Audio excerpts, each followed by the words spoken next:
You've seen the headlines. You saw the push notifications, Bondi Beach, shooting, terrorism.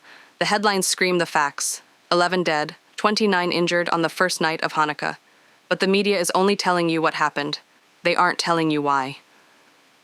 To understand why, you have to go back to February 2025, 10 months ago. That is when Mike Burgess, the Director General of ASIO, stood before the nation and said something unprecedented.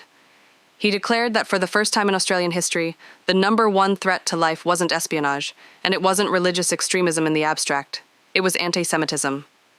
The warning lights weren't just flashing, they were burning out. We saw the prelude. The firebombing of the Adass Israel Synagogue in Melbourne. The Jew die graffiti at schools.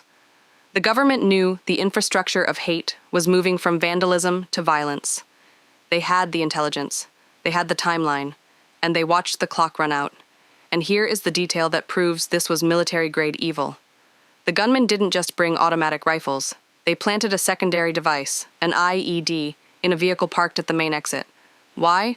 Because they knew the police and paramedics would stage there. They didn't just want to kill Jewish families celebrating a holiday. They wanted to decapitate the rescue effort. It was a trap designed to maximize the body count.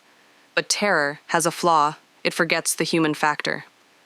Enter Ahmed al-Ahmed, a fruit shop owner, a father. When the first shots rang out, instinct told everyone to run away. Ahmed ran toward the noise.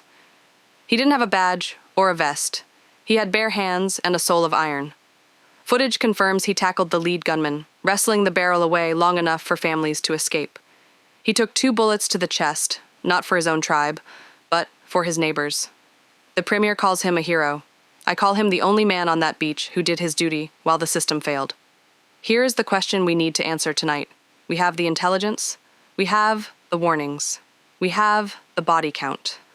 Are we going to accept thoughts and prayers from the same leaders who let the threat level hit probable and did nothing? Ahmed al-Ahmed stood up when it mattered. Now, it's our turn to demand a government that does the same.